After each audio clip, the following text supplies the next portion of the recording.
Shalom, saudara-saudara yang dikasihi Tuhan, senang bisa berjumpa lagi. Sebelum kita membaca dan merenungkan firman Tuhan, mari kita berdoa. Kami mengucap syukur, ada kesempatan bagi kami mendengarkan firman-Mu.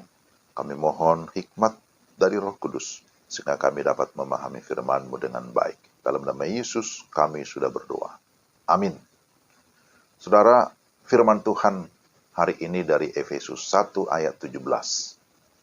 Efesus 1 ayat 17, dan meminta kepada Allah Tuhan kita, Yesus Kristus, yaitu Bapa yang mulia itu, supaya ia memberikan kepadamu roh hikmat dan wahyu untuk mengenal Dia dengan benar.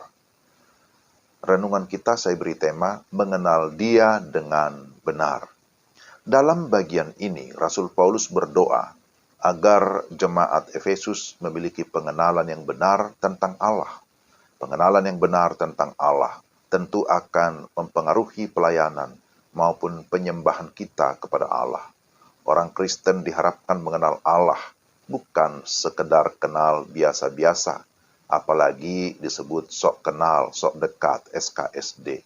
Kita tidak bisa berpura-pura mengenal Allah, sebab pada akhirnya Dia akan berkata, "Enyahlah, aku tidak mengenal kamu." Sungguh situasi yang sangat menyedihkan.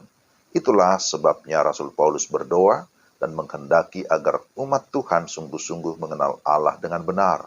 Tuhan menghendaki agar kita mengenal Dia dengan benar, dan pengenalan akan Allah itu mendatangkan kebahagiaan bagi orang-orang percaya.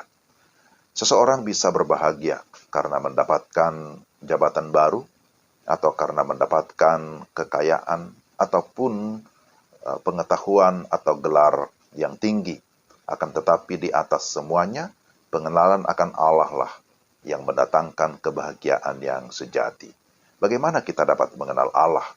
Maka berdasarkan firman Tuhan yang sudah kita bacakan dari Efesus 1 ayat 17, di sini kita lihat ada dua hal untuk dapat mengenal Allah dengan benar, yaitu bahwa kita membutuhkan roh hikmat dan wahyu ataupun penyataan Allah.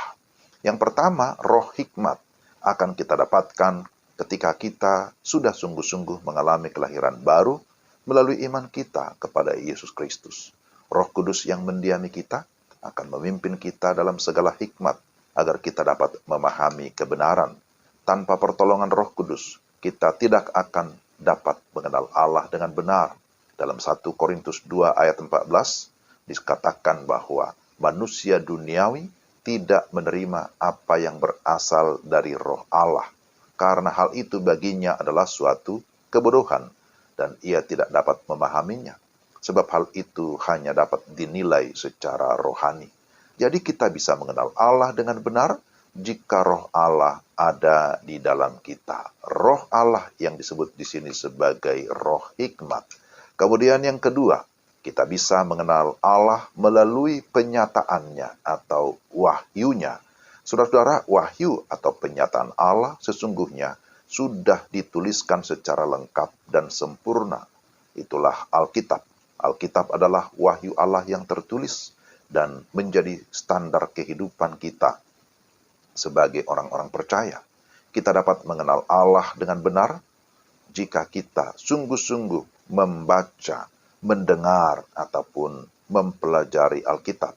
Apakah saudara sudah mengenal Allah dengan benar?